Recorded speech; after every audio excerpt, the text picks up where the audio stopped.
Alléluia. Si je te bouscule ce matin, c'est que le but a été atteint. Alléluia. Alléluia. On va prier pour la parole. Est-ce qu'on peut laisser le tête? Seigneur, merci pour ta parole ce matin. Merci parce que tu es dans ta parole. Et que tu nous envoies cette parole pour nous guérir. Tu nous envoies cette parole pour nous corriger. Tu nous envoies cette parole pour te révéler davantage à nous. Tu nous envoies cette parole, Seigneur, pour nous relever. Et nous voulons te dire merci pour ta parole qui est relâchée ce matin dans nos cœurs. Seigneur, que ta parole accomplisse ce pourquoi tu l'as connu là ce matin. Je prie ce matin, Seigneur, que les oreilles spirituelles soient ouvertes, que les yeux spirituels soient ouverts, et que toute forme d'interférence satanique soit brisée ce matin dans le nom de Jésus. Toute forme d'enchantement, toute forme de manipulation, de contrôle qui va empêcher que ton peuple reçoive ta parole ce matin soit brisée dans le nom de Jésus. Saint-Esprit, tu possèdes nos cœurs, tu possèdes nos pensées et tu fais ton œuvre ce matin dans nos vies, dans le nom de Jésus. Amen. Amen. Amen. Amen. Nous allons continuer avec le thème que nous avons commencé dimanche dernier. Qui se souvient du thème? La guerre durera. Alléluia. Et notre texte de base se trouve dans 2 Samuel, chapitre 1, 2 Samuel 3. 2 Samuel 3, le verset 21. 2 Samuel 3, le verset 1. Donc la Bible dit: la guerre dura longtemps entre la maison de Saül et la maison de David. David devenait de plus en plus fort et la maison de Saül alla en s'affaissant. Alléluia.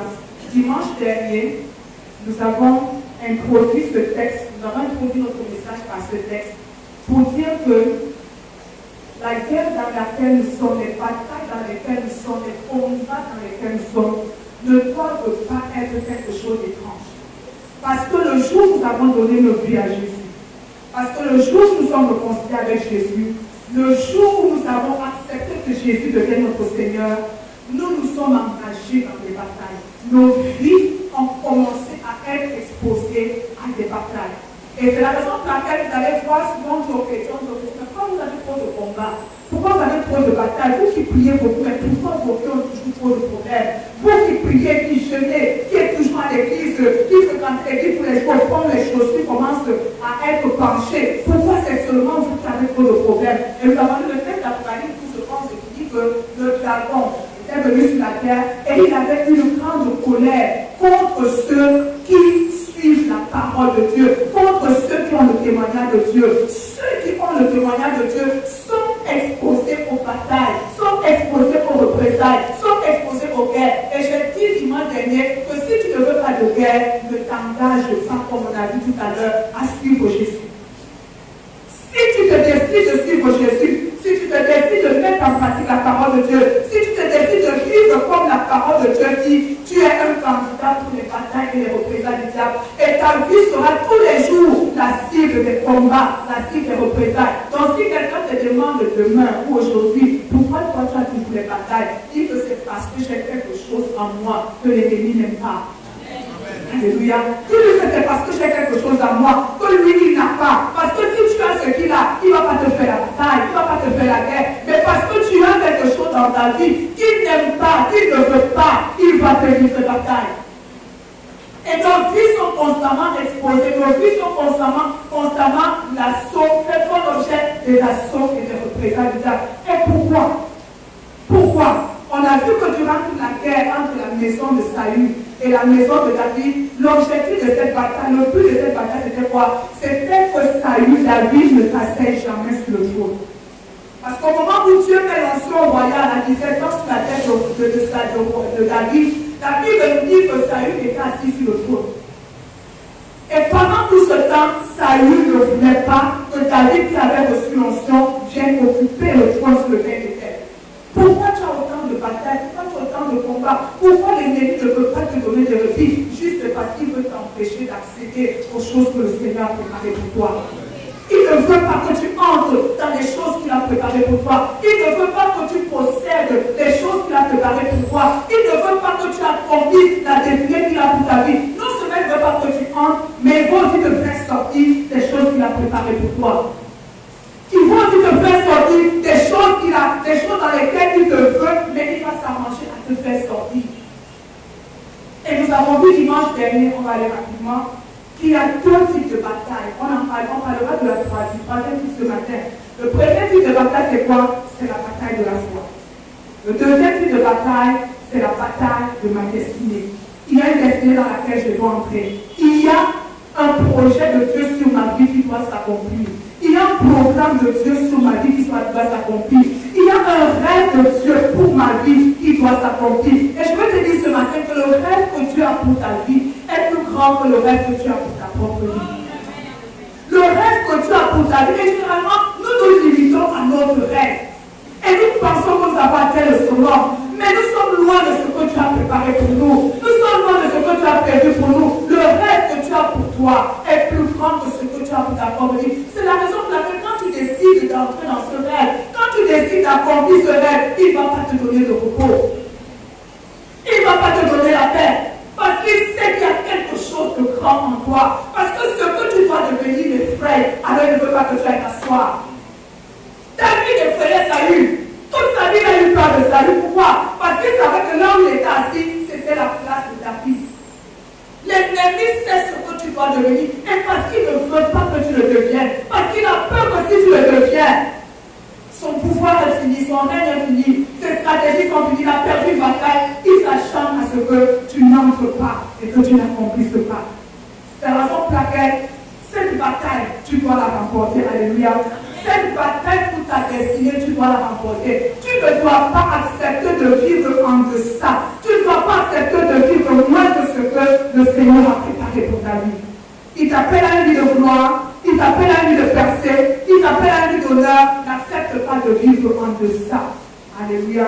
Et je vais parler d'une troisième bataille ce matin, avant de nous donner des astuces, avant de nous donner des règles pour tenir pendant la bataille.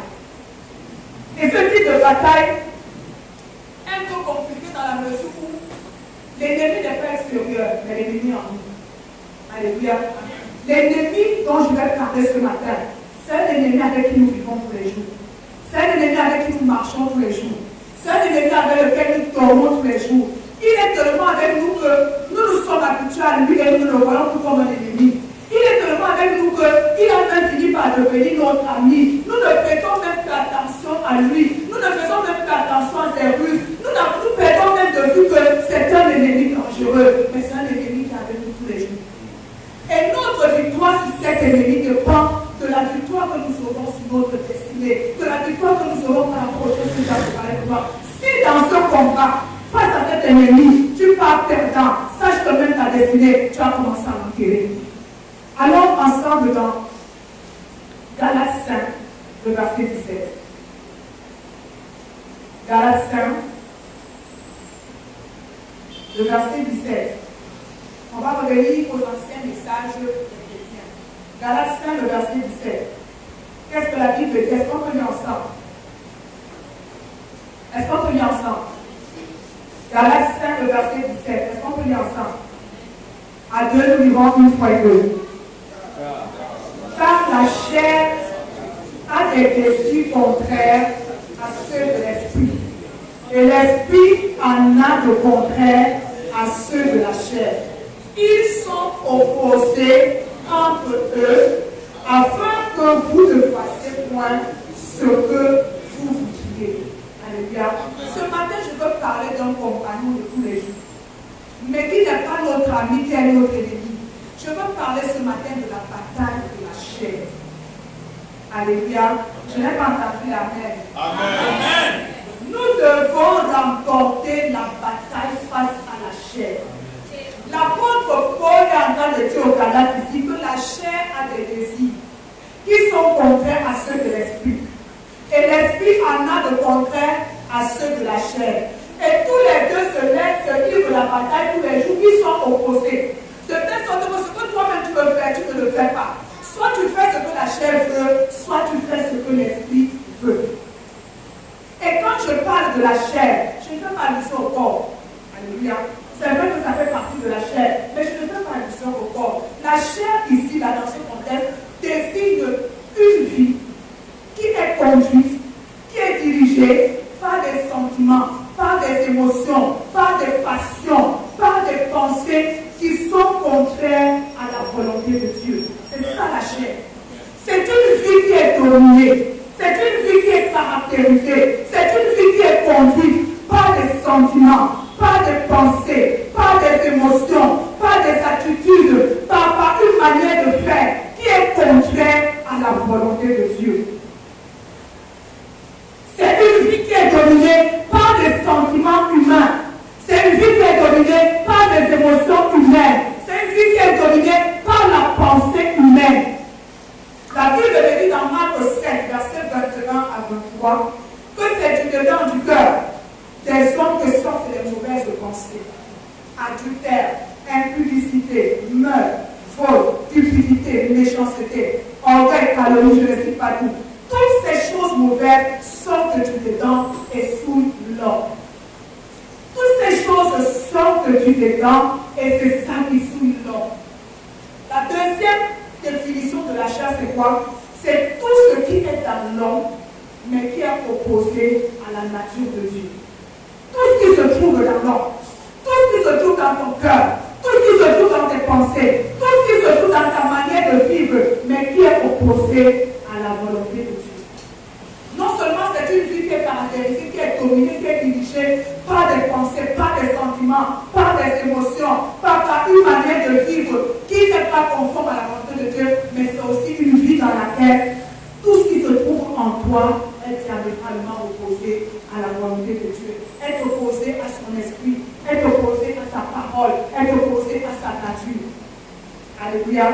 Alléluia. Et cette façon de penser, cette façon de vivre, cette façon de réagir nous oppose à Dieu.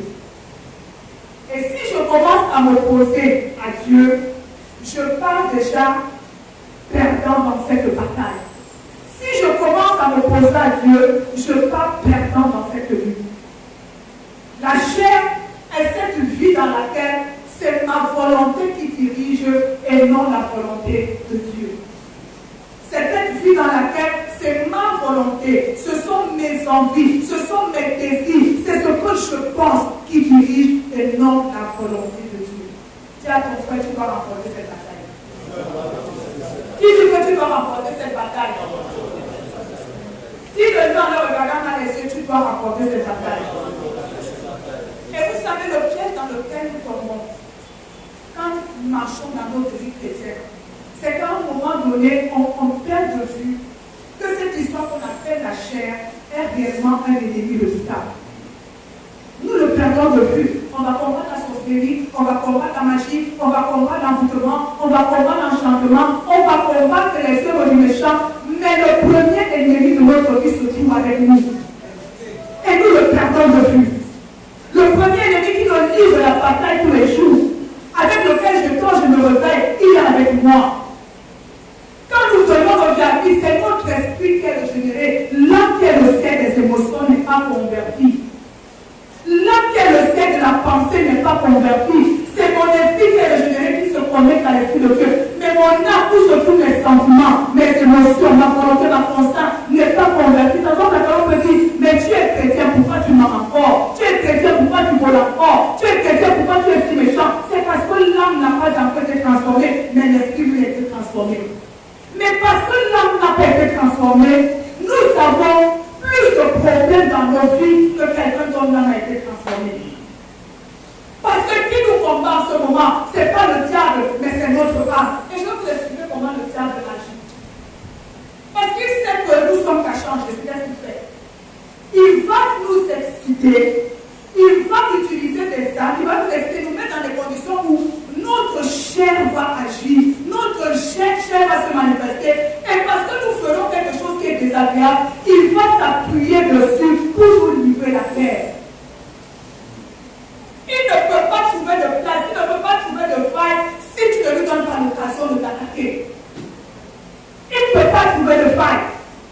Il t'attaque de l'extérieur pour que tu parles d'une certaine façon, pour que tu te comportes d'une certaine façon, pour que tu agisses d'une certaine façon, pour que tu vives d'une certaine façon. Et quand la vie commence à être compliquée, lui-même il se retire et tu commences à te débattre. Regardez comment il a agi dans le jardin d'Éden. C'est lui qui est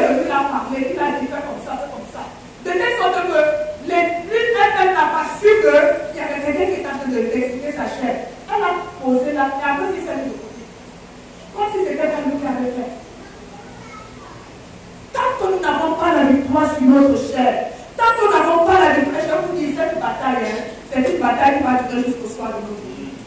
Tant que nous marchons avec elle, c'est une bataille qui va durer jusqu'au soir de notre vie. Jusqu'au soir de notre vie. Et c'est une bataille, et c'est quelque chose qui nous rend faibles. Quand notre vie est dirigée par la chair, nous sommes des hommes et des femmes spirituellement faibles. Quand notre vie est dirigée par la chair, nous sommes des hommes et des femmes spirituellement faibles. Parce que tu ne peux pas combattre l'ennemi qui a déjà ses pions en toi. La Bible ne dit pas, Jésus avait dit ceci, le prince de ce monde vient, mais il n'a rien de lui en moi. Il n'a rien de ce qui lui appartient à moi. Tu deviens faible devant l'ennemi, tu deviens puissant devant l'ennemi, parce qu'il y a ces choses qui se trouvent en toi. Et la question que nous devons nous poser ce matin, qu'est-ce qui domine ma vie? Qu'est-ce qui dirige ma vie? Qu'est-ce qui conduit ma vie? Qu'est-ce qui motive ma vie? Pendant que je passe ce message, je me suis posé même des questions. Quand je décide de ne pas pardonner, c'est le Saint-Esprit qui me parle ou bien c'est la chair qui me parle? Quand je décide, on parle de l'engagement. Quand je décide que je viendrai à l'église de lundi à dimanche, mais je ne vais jamais m'impliquer dans cette parole, je ne vais jamais m'impliquer dans tout ce qui concerne l'église, c'est le Saint-Esprit qui te parle ou c'est ta chair qui est en train de te parler. Parce qu'on a vu que la chair, c'est tout ce qui en nous s'oppose à la volonté de Dieu. Quand tu parles d'une certaine façon, est-ce que c'est le Saint-Esprit qui est en train de te motiver ou c'est ta chair qui te motive?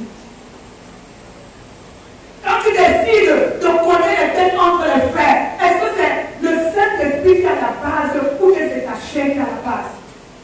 Qu'est-ce qui dirige nos vies? Qu'est-ce qui motive nos vies? L'église de Dieu est de plus en plus faible parce que nous avons laissé la chair prendre le dessus sur nos vies. Nous avons laissé la chair conduire nos vies. Nous avons laissé la chair donner une direction à nos vies. Qu'est-ce qui conduit ma vie? Alléluia. Pose la question à ton frère, qu'est-ce qui conduit ta vie? Tu n'avais pas de soucis. Demande-lui qu'est-ce qui conduit ta vie. Demande-lui, en regardant dans les yeux, qu'est-ce qui dirige ta vie. Alléluia. C'est une question à laquelle je voudrais que chacun réponde ce matin. Ça ne dépend pas du nombre d'années qu'on a passé dans le Seigneur. Ça ne dépend pas du titre que nous avons dans la maison de Dieu. Ça ne dépend pas des choses qu'on fait dans la maison de Dieu. On peut avoir tous les titres, on peut faire tout ce qu'on fait là, mais avoir une vie dominée par la chair. Avoir une vie conduite par la chair. Ce sont mes pensées, c'est ma façon de voir, c'est ma façon de comprendre qui domine. Quand la parole de Dieu dit, il faut payer ta dîme, toi tu trouves que la dîme n'est plus d'actualité, je ne paierai pas ma dîme. Est-ce que c'est le Saint-Esprit ou c'est ta chair? Est-ce que c'est le Saint-Esprit ou c'est ta chair? Parce que toi tu as estimé que tu ne peux pas payer la dîme. Parce que toi tu as estimé que les temps sont tellement compliqués, je ne peux pas payer la dîme. Est-ce que là c'est le Saint-Esprit qui t'inspire ou bien c'est ta chair qui est en train de parler? Ou c'est ta chair qui est en train de parler? J'ai fait une expérience il y a 2 nuits. À mon heure de prière, avant l'heure de la prière, 30 minutes avant, j'étais en train de penser à beaucoup de choses. J'étais assise au sol, parce que quand j'étais dormi, je m'assois avec le sol. Je pensais à beaucoup de choses. Et au moment où je commence la prière, dès que je dis merci Seigneur, je me suis en train de parler. Mais 30 minutes avant, j'avais les yeux bien ouverts. Dès que j'ai voulu entrer dans la prière, j'ai commencé à bailler. C'est ce que j'ai fait. J'ai dit à ma chair, moi j'ai parlé à ma chair, que tu vas entrer dans la présence de Dieu, tu vas rester dans la présence de Dieu et tu vas prier le Seigneur avec moi. Je l'ai parlé. Il y a une image qui circule depuis quelques années sur Facebook. C'est un homme qui est en train de tirer un autre homme, l'autre c'est sa chair. Et il lui dit, quand tu ne veux pas, je t'amène à l'église. Il dit que sa chair ne veut pas qu'il aille à l'église, mais lui il est en train de tirer son corps, que tu le veux ou pas, moi je vais t'amener à l'église. J'ai suivi un autre qui fait quoi? Que la chair n'aime pas tout ce qui concerne Dieu. La chair n'aime pas la présence de Dieu. Tu peux te sentir à l'aise partout, mais quand tu vas entrer dans la présence de Dieu, quand tu vas t'impliquer dans les choses de Dieu, tu commences à avoir des picotements au corps. C'est pas normal. C'est pas normal. La chair n'aime pas tout ce qui concerne Dieu. Et il dit une chose, pour regarder la télé, pour regarder un match de football, tu n'as pas besoin de concentration. Mais quand il faut continuer dans la prière, il te faut beaucoup de concentration parce que c'est le sommeil qui arrive, c'est les pensées qui commencent à aller à gauche, à droite, c'est des choses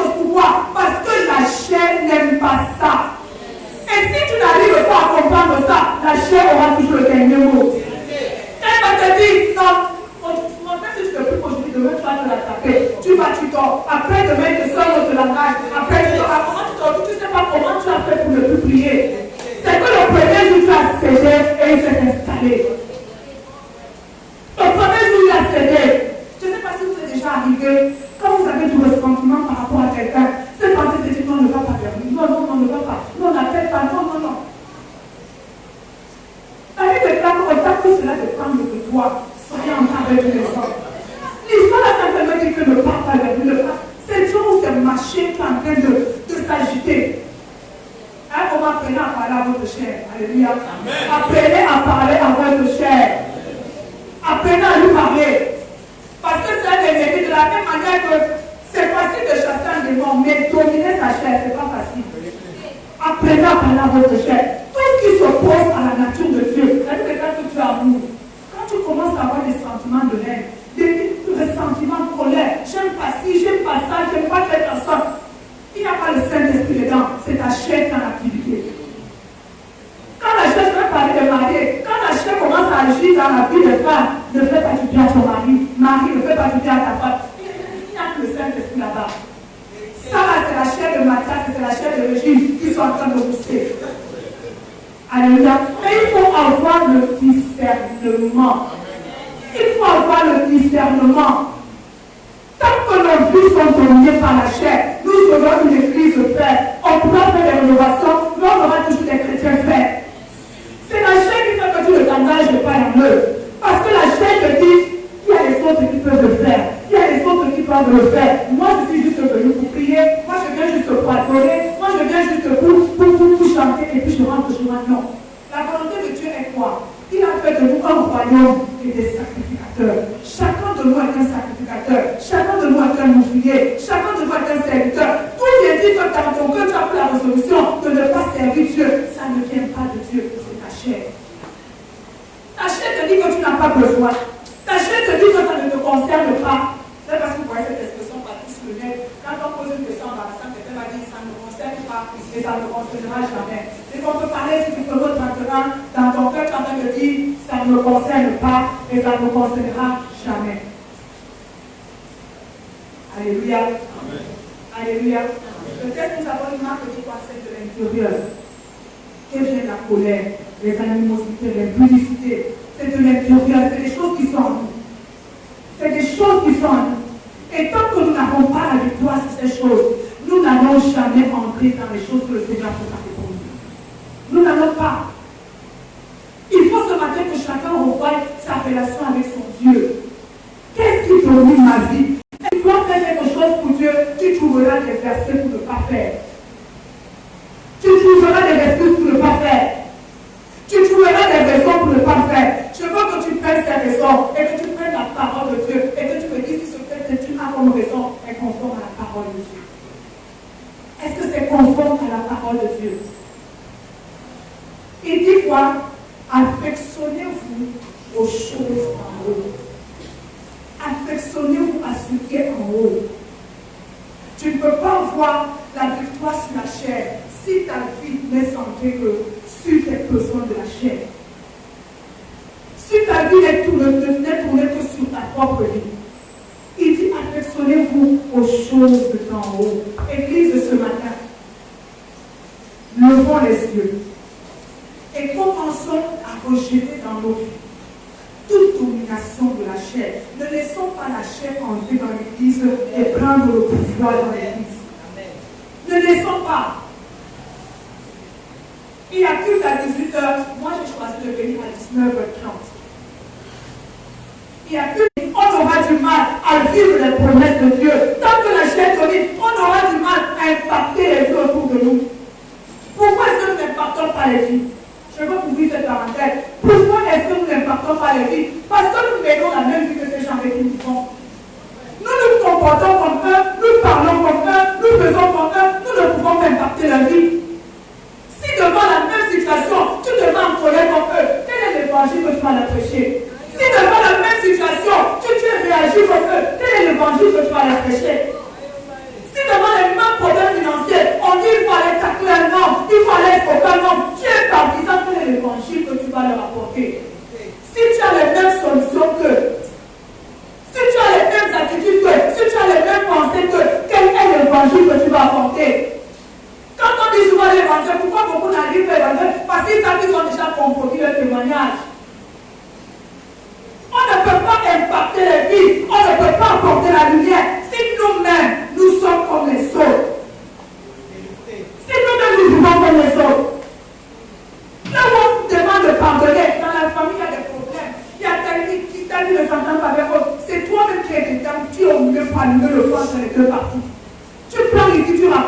tu peux à gauche, tu racontes la droite, et après tu viens dire que la paix du Seigneur soit avec toi. Quand tu as pu allumer le feu, il y a quelqu'un qui va venir.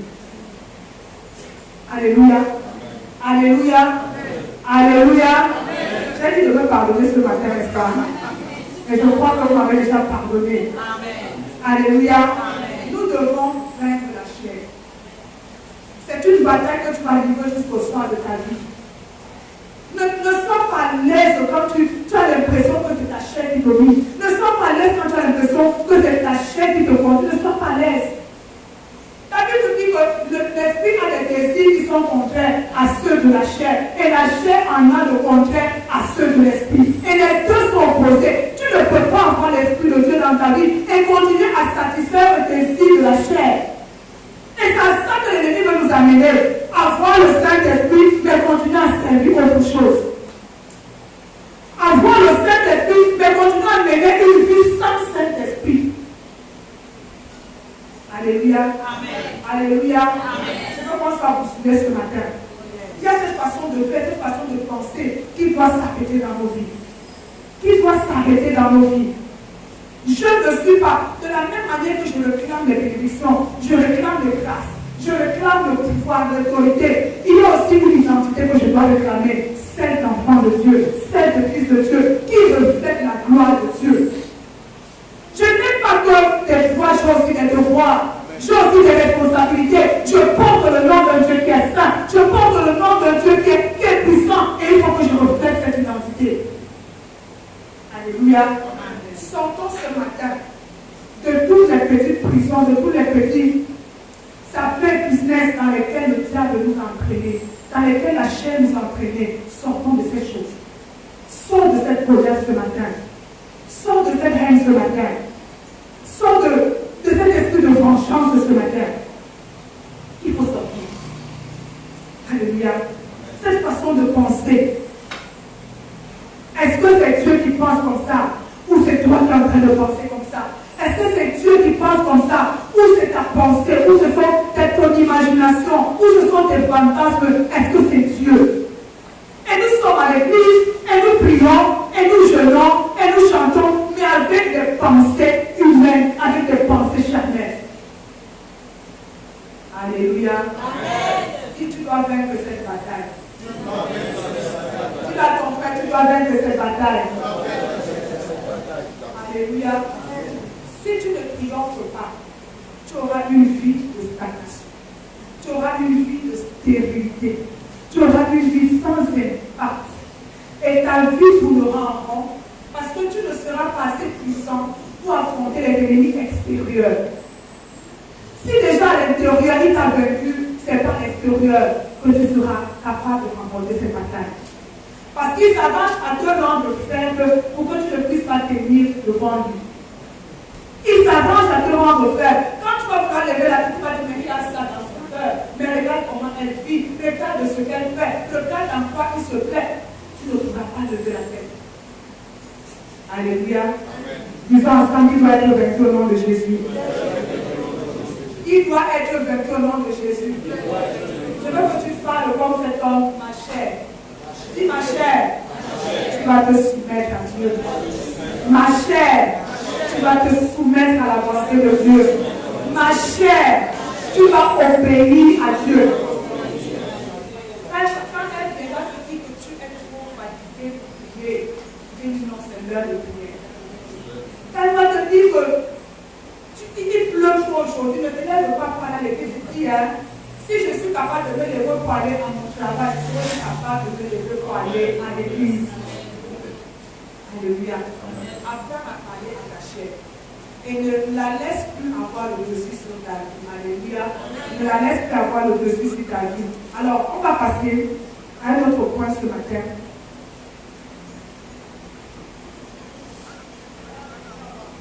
Que faire quand la bataille dure? Que faire quand la bataille dure? Alléluia. Amen. La montre ne marche que s'est arrêtée. Moi, je crois qu'il y a votre temps. Alléluia. Amen. Que faire quand la bataille dure? Que ce soit la bataille de la foi, que ce soit la bataille de de la destinée, que ce soit la bataille face à la chair, la première chose que je voudrais mettre devant toi ce matin, il faut que tu deviennes un homme de l'esprit. Alléluia. Je veux que tu l'écrives en gras. Il faut que tu deviennes un homme de l'esprit. Les batailles par lesquelles nous passons ne sont pas charnelles. Les batailles par lesquelles nous passons ne sont pas physiques. Elles sont d'abord spirituelles. Elles ne peuvent pas être remportées par des méthodes physiques. Elles ne peuvent pas être remportées par des stratégies charnelles. Il faut des méthodes spirituelles pour remporter les batailles spirituelles de nos vies.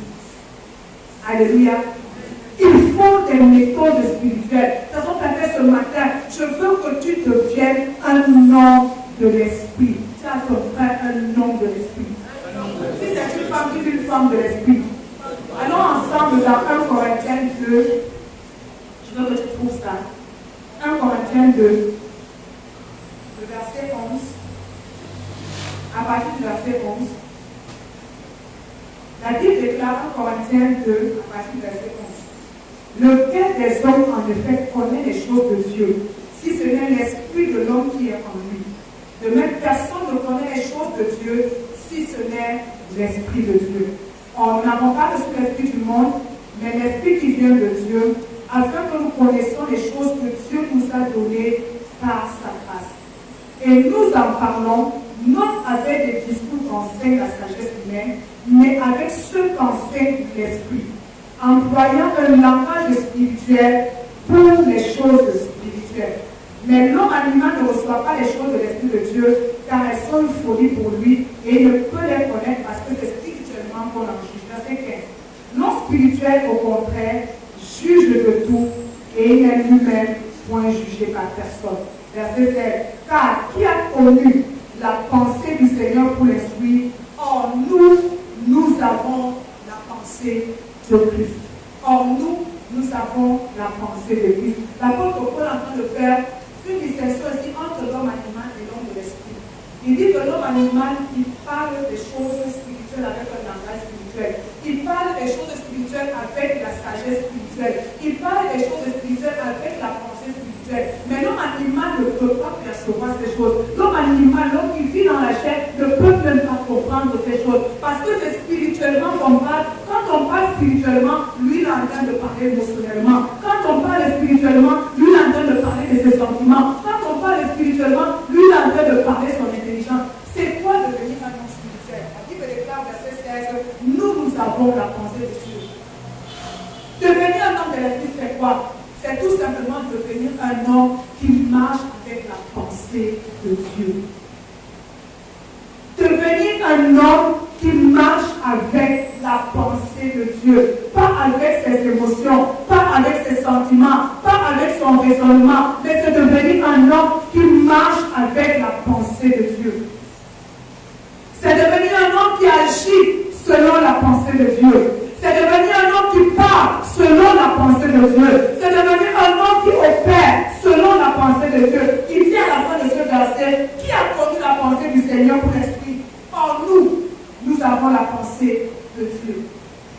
Le texte de base que nous avons lu dans 2 Samuel 3, verset 1. La Bible déclare dans 2 Samuel 2 que le jour où Saül est mort, on est venu le dire à David que celui qui te combattait depuis les années, il est décédé. Il y a une chose que David a fait. Et je crois que beaucoup d'entre nous n'auront pas fait ça. David déclare que quand il a pris la nouvelle, David a pris le temps d'entrer devant la présence du Seigneur et de demander à Dieu, est-ce que je peux monter, occuper le trône ou pas? Or, celui qui occupait son trône était mort. Donc logiquement, il devait se lever et aller prendre le trône. Mais il prend quand même la peine d'aller demander à Dieu, est-ce que je peux maintenant aller m'asseoir? Est-ce que je peux maintenant aller occuper ma place? Mais Dieu me dit non, n'y va pas, occupe seulement et prends. Pour dire quoi? Pour dire que David avait besoin de la pensée de Dieu pour occuper son trône. Il ne s'est pas seulement levé parce qu'il a appris que David, Saül est mort. Il a recherché la pensée de Dieu. Il a recherché la volonté de Dieu. Il a recherché l'instruction de Dieu, l'enseignement de Dieu. Tu ne peux pas vaincre les batailles de ta vie. Tu ne peux pas vaincre les batailles contre ta destinée si tu n'es pas un homme qui est capable de recevoir la pensée de Dieu pour ta d'avoir la pensée de Dieu pour ces batailles par lesquelles tu passes. David était déjà mort. La seule chose c'était quoi? Il est mort, le trône est vide, que j'aille le plan. Mais il a pris la peine d'aller demander à Dieu, est-ce que je peux aller m'asseoir? Est-ce que je peux aller procéder? Est-ce que c'est le temps pour moi de m'asseoir? Il a d'abord demandé la pensée. Être un homme de l'esprit, c'est un homme qui marche avec la pensée de Dieu. C'est un homme qui marche avec la parole de Dieu. C'est un homme qui marche avec la révélation de Dieu. Nous connaissons le texte quand Lazare était mort, Lazare était malade. Et qu'on a envoyé à Jésus que celui que tu aimes beaucoup, là est malade. Il ne s'est pas gêné. Et quand il est déjà mort, il dit cette maladie n'est point pour la mort. Jésus, lui, il avait la pensée de Dieu au sujet de Lazare. Mais ceux qui n'avaient pas la pensée étaient dans la chair en train de s'agiter. Marthe et sa soeur Marie, si tu avais été là, mon frère ne serait pas mort. Mais maintenant qu'il est mort, il est en train de sentir. Mais Jésus avait la pensée, il avait dit cette maladie ne mène point à la mort. Alléluia. Il nous est avantageux d'avoir la pensée de Dieu si nous voulons entrer dans notre destinée. Il nous est avantageux d'avoir la pensée de Dieu si nous voulons triompher des ennemis de notre destinée. La pensée de Dieu est primordiale. La pensée de Dieu est primordiale. Ne te limite pas seulement à ton raisonnement. Ne te limite pas seulement à ce que tu vois. Ne te limite pas à ce que tu sens. Ne te limite pas à ce que tu connais. Recherche la pensée de Dieu. Recherche sa pensée. Qu'est-ce qu'il dit? Il y a cette pensée qui nous a donné par sa parole, mais il y a la pensée révélée son remarque qu'il te donne par rapport à une situation bien précise dans ta vie. Tu ne peux pas l'embrasser les situations de ta vie avec ta force, avec ta sagesse, avec tes émotions. Tu as besoin de la pensée de Dieu. Dis à ton frère la pensée de Dieu. Dis-lui la pensée de Dieu. Nous devons être l'église qui marche avec la pensée de Dieu. Alléluia. Et la deuxième chose, c'est quoi devenir un homme spirituel?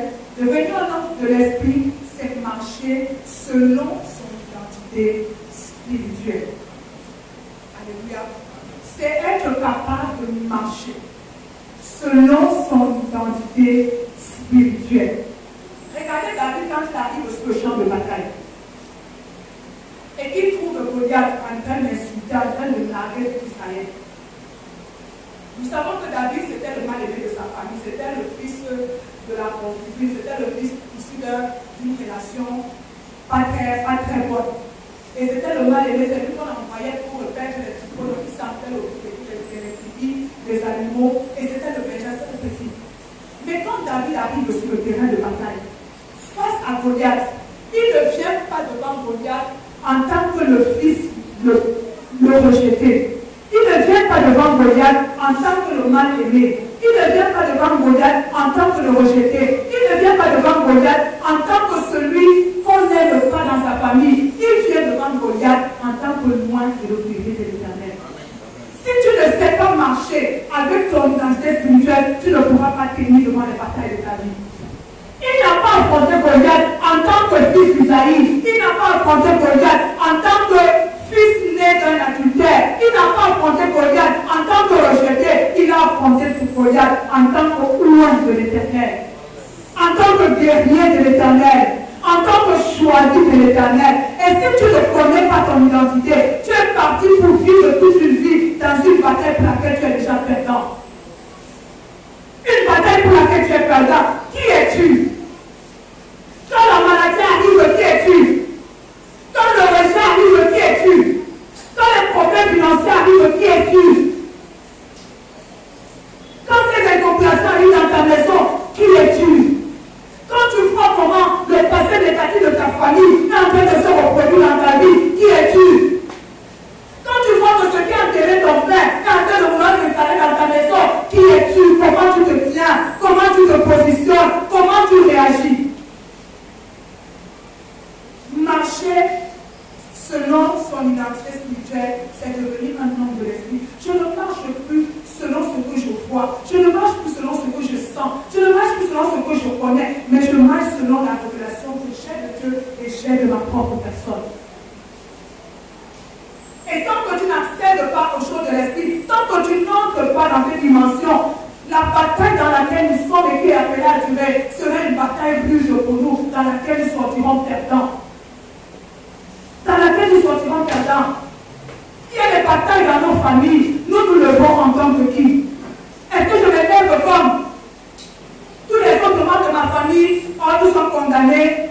C'est comme ça dans notre famille. Ce qui arrive à papa va aussi m'arriver. On ne peut rien y faire. Mais si le Seigneur le veut, il peut. Non. Le Seigneur, depuis longtemps, il a voulu que cela n'arrive pas. Donc toi aussi, tu dois occuper ça. Amen. Quelle est ton identité? Connais ton identité et tu triompheras de tes batailles. Connais ton identité spirituelle. C'est pas beaucoup bavarder, c'est pas beaucoup gesticuler. Pendant que les frères de David gesticulaient sur le terrain, on va te dire cela pour te montrer. Tu as dit par le cœur. David savait que ça ne le concernait pas et ça ne le regardait même pas. Lui, il était venu en camp pour prier de l'Éternel. Parce que si tu ne connais pas ton identité, tu laisseras les autres te donner une identité. Tu laisseras les autres. Si c'est arrêté aux parents de son frère, que toi tu es le frère, parce que tu as dit que, donc il a dit que je suis orgueilleux, donc tu penses que je suis orgueilleux. Et Goliath allait continuer son parent, mais il n'a même pas tenu compte des propos de son frère et il a affronté Goliath. Si tu ne connais pas, tu ne parles pas de tu es fils de tel, tu es enfant de tel, tu viens d'une famille de sorciers, tu viens d'une famille de gens qui meurent à tel âge, je ne te parle pas de ça. Je parle de ce que tu es devenu en Jésus. C'est de ça que je te parle. Et si tu ne sais pas ce que tu es devenu en Jésus, ce que ta famille, elle va se reproduire en toi. Si tu ne sais pas, si tu ne connais pas ton identité spirituelle, ce qui a triomphé de tes pères triomphera aussi de toi. Parce que tu n'es pas appelé à avoir la même destinée qu'eux. Parce que tu n'es pas appelé à avoir la même fin qu'eux. Parce que tu n'es pas appelé à vivre la vie qu'ils ont vécue. Toi, tu es différent. Alléluia. Tu as ton frère connaître ton identité spirituelle. Dis de connaître ton identité spirituelle. Alléluia. Quand tout le monde est en train de pleurer et dire que c'est la fin, il faut que toi, parce que tu as la pensée de Dieu, et tu sais qui tu es, il faut que tu tiennes la rage en vrai. Alléluia. Il faut que c'est de ça que le monde a besoin aujourd'hui. Des hommes qui ont le langage de Dieu.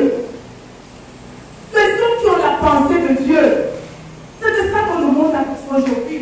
Le monde a tellement de maux, tellement de tribulations, tellement de peur. Si nous aussi nous commençons à pleurer avec le monde, où est donc la solution que Christ a apportée pour le monde? Qui va apporter cette solution au monde? C'est nous qui avons la solution et c'est nous qui devons la porter au monde. Alléluia. On va aller rapidement. Tu connais ton identité spirituelle. La deuxième chose, pendant que la guerre dure, il faut que tu deviennes un homme qui aime la présence de Dieu. Alléluia. Il faut que tu deviennes un homme qui aime la présence de Dieu. Il faut que tu deviennes un homme qui sait rester dans la présence de Dieu. Il faut que tu deviennes un homme qui sait attendre dans la présence de Dieu. Il faut que tu deviennes un homme qui sait prendre du temps dans la présence de Dieu. Parlant toujours de David, c'est un homme qui aimait la présence de Dieu. Vous allez dire à la maison parce qu'il a passé le temps, le psaume 84. David parle de la présence de Dieu comme c'était de l'or.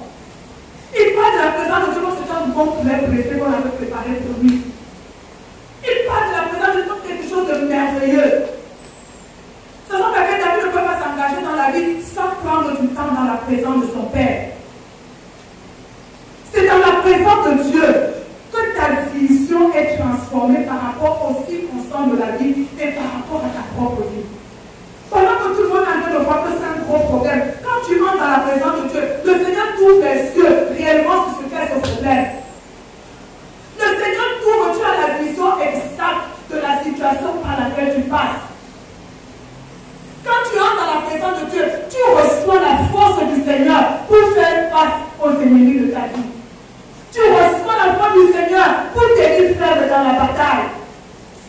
Mais si tu es quelqu'un qui n'entre pas, qui n'aime pas, qui ne prend pas du temps, qui passe le temps dans ses pensées, dans ses rêves, dans ses délits, tu es notre frère. Tu es notre frère. C'est la présence de Dieu qui nous ouvre pour la bataille. C'est la présence de Dieu qui nous équipe pour la bataille. C'est la présence de Dieu qui nous renforce pour la bataille. Pourquoi? Parce que je suis connecté à celui qui est plus fort que moi. Je suis connecté à celui qui est plus fort que toute autre chose. Mais si je ne sais pas me connecter à lui, si je ne sais pas prendre du temps dans sa présence, je serai un homme qui va aller avec ses propres forces et Et nous savons que nos forces à nous, elles sont éphémères. Alléluia. Qui a donc fait apprendre du temps dans la présence de Dieu. Dis-le lui, apprends. Apprends.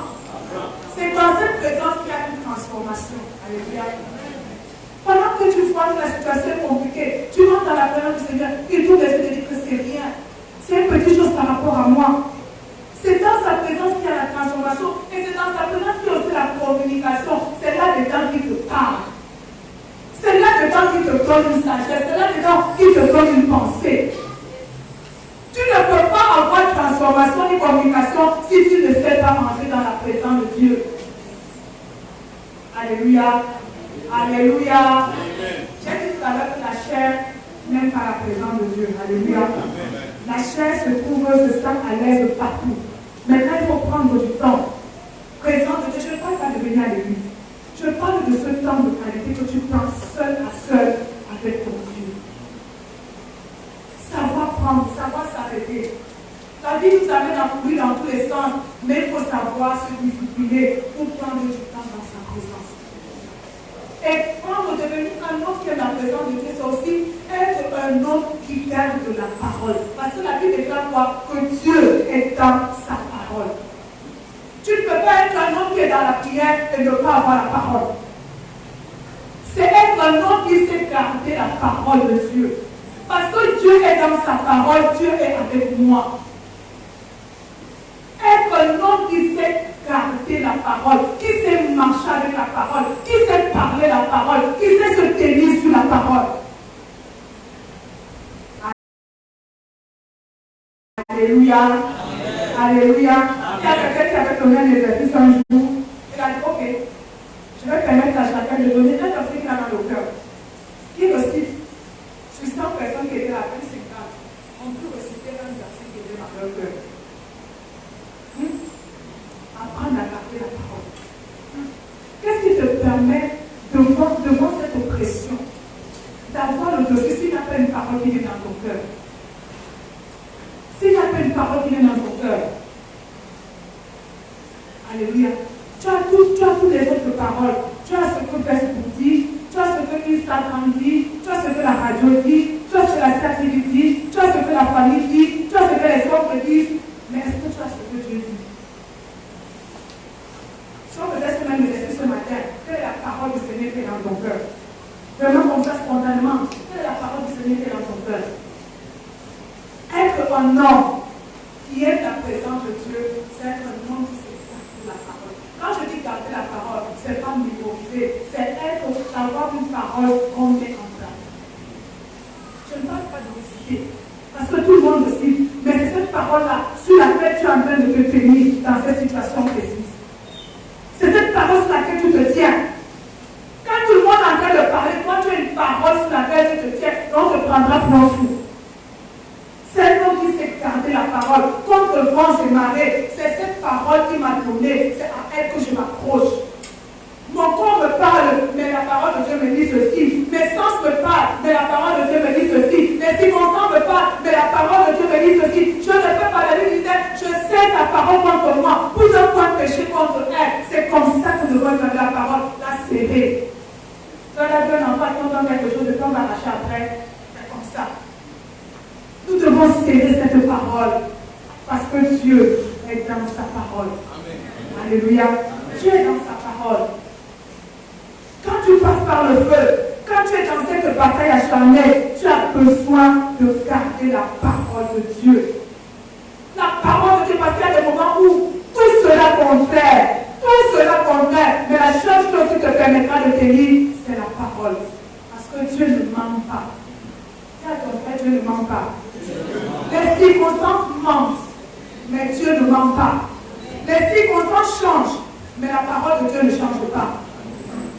Dis-lui, apprends à garder la parole. Apprends à prendre du temps dans sa présence. Alléluia. Et la troisième chose, parce qu'on sommes à la fin, la troisième chose, quand la bataille dure. La Bible dit dans 2 Samuel 3, je veux qu'on le lise ensemble. 2 Samuel 3.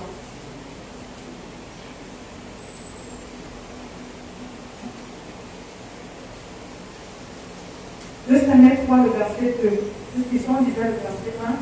Mais la Bible dit que la guerre dura longtemps pour la maison de Saül et la maison de David. David devenait de plus en plus puissant, et la maison de Saül allait en s'affaiblissant. Verset 2. Il naquit à Hébron des fils, il naquit à David des fils à Hébron. Son premier né fut Amnon, le deuxième Joab, le troisième Absalom, le quatrième Adonijah, le cinquième Shephatia, le sixième Jidriam. Ceux-là sont ceux qui naquirent à David à Hébron. Alléluia. Pendant que la guerre dure, il y a un conseil que je vais donner à chacun ce matin. Il faut continuer d'avancer. Amen. Les fils de David sont nés pendant que la guerre dure. Vous comprenez? C'est pendant en pleine guerre que David a continué à faire des enfants. Il n'a pas attendu que la guerre s'arrête. Il n'a pas attendu qu'il y ait la paix. On dit que c'est pendant la guerre qu'il a été fécond. Amen. Continue d'avancer malgré les représailles de ta famille. Continue d'avancer malgré ces sorcelleries familiales. Continue d'avancer. Continue d'avancer. Il aurait pu dire comme cette bataille ne veut pas s'arrêter. Focalisons-nous seulement sur la bataille. Non. Pendant que la maison de Saül faisait son cinéma, David lui l'enfantait. Alléluia. Alléluia. Il faut que ta vie avance. Il faut que ton projet avance. Il faut que ton mariage avance. Il faut que tes projets avancent. Parce que la guerre n'est pas prête de s'arrêter, toi tu dois avancer. Si tu attends le moment parfait pour être heureux, il n'y aura jamais un moment parfait. Si tu attends le moment parfait pour vivre le bonheur, il n'y aura jamais le moment parfait. Alléluia. Amen. Si tu peux bien manger, mange pendant la guerre. Si tu peux bien t'habiller, habille-toi pendant la guerre. Si tu peux te marier, marie-toi pendant la guerre. Si tu peux trouver du travail, va postuler pendant qu'il y a des portes fermées partout, tu trouveras un travail. Amen. Alléluia. Amen. Il y en a qui ont vécu le témoignage de Dieu en pleine guerre. Qui ont vécu le miracle de Dieu en pleine guerre. Il y en a qui sont toujours dans la pensée, le jour où le Seigneur va me délivrer, le jour où le Seigneur va me délivrer. Si ça prend 50 ans, tu as perdu 50 ans. Mais tu aurais pu faire beaucoup de choses pendant ces 50 ans. Le jour où le Seigneur va me délivrer, je vais danser comme quelqu'un n'a jamais dansé. Danse maintenant pendant que ça chauffe. Danse maintenant pendant que ça chauffe. Le jour où le Seigneur va me délivrer, je veux faire la coupe dans nos femmes. Fais déjà le avec ce que tu as. Alléluia. Amen. Continue d'avancer. Continue d'avancer. Continue d'oser. Continue d'entreprendre. Continue d'initier. Continue de faire. Continue. Continue. Dis à ton frère, continue. Dis-lui, continue. Ne t'arrête pas. Même si ça chauffe, même si ça dure, continue. Dis-lui, continue. Alléluia. Moi j'ai beaucoup dit quand je dis mais David, toi même faire quelqu'un. On dit que la guerre est en train de tuer. Salut le monde des années de l'État, mais quand tu as tué les enfants. Quand tu es là pour continuer à vivre normalement. C'est pour dire quoi? Les combats extérieurs ne doivent pas modifier notre façon de vivre. Alléluia. Toutes les choses extérieures qui nous font la guerre ne doivent pas avoir un impact sur notre joie, un impact sur notre travail, un impact sur nos projets. Il y a des combats, mais moi je vais avancer. Il y a des luttes, mais moi je vais avancer. Financièrement c'est compliqué, mais je vais essayer de la faire encore. C'est compliqué, mais je vais aussi essayer de voir de lui. Je vais pas rester à prier seulement, je vais délivrer. Pour délivre-moi, délivre-moi. Pendant que je prie, délivre-moi, entreprends. Pendant que je prie, délivre-moi, initie. Pendant que je prie, délivre-moi, va postuler. Pendant que je prie, délivre-moi, va voir la sœur. Fais quelque chose. Amen. Alléluia. Amen. Il n'y a pas de moment parfait pour le bonheur. Toutes les occasions, toutes les situations sont bonnes pour que tu sois heureux. Moi, je l'ai appris et je commence à le mettre en pratique. Alléluia. Toutes les situations sont bonnes. Même au milieu des pleurs, tu es capable de trouver un sujet de réjouissance. N'arrête pas de te projeter. N'arrête pas de voir ta vie future. N'arrête pas. sera, je ne sais pas ce que ma vie va devenir, je ne sais pas où je vais aller demain. Tu vas aller là où tu as prévu que tu ailles. N'arrête pas de rêver. N'arrête pas de rêver, jeune gens, n'arrête pas. Même si on dit que le pays est dur, n'arrête pas. Même si on dit qu'au Cameroun, on ne trouve pas le travail facilement, parce qu'il faut entrer dans les réseaux, dans les loges, n'arrête pas de postuler. N'arrête pas. Alléluia. Il est capable de te laisser, le Cameroun et de t'envoyer ailleurs.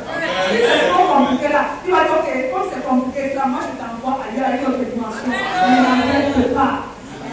N'arrête pas. N'arrête pas de rêver, n'arrête pas d'en pas, n'arrête pas de prendre soin de toi. Alléluia. N'arrête pas de prendre soin de toi, dis à ton frère. Parce que David a eu fait soin de nous. Il n'arrête pas de prendre soin de toi.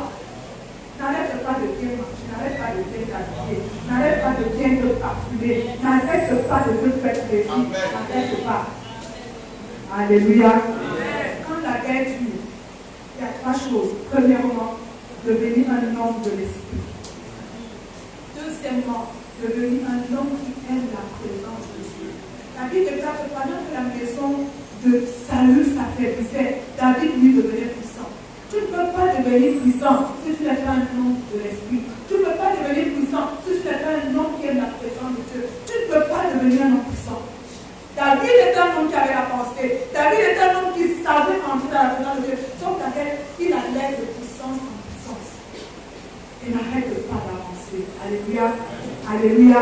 Continue d'avancer. Continue d'avancer dans ce projet. Continue d'avancer dans ce travail. Continue d'avancer. Nous allons continuer avec les travaux cette semaine. Nous n'allons pas nous arrêter. Alléluia. Jusqu'à l'aboutissement. Alléluia. Alléluia. Avec ton frère, tu lui continues d'avancer. Il soit un homme de l'esprit. Élève-toi, élève-toi, lève-toi, ne laisse pas la chair. Il soit un homme de l'esprit. Sois un homme qui aime la présence de Dieu. Alléluia, on va se mettre debout.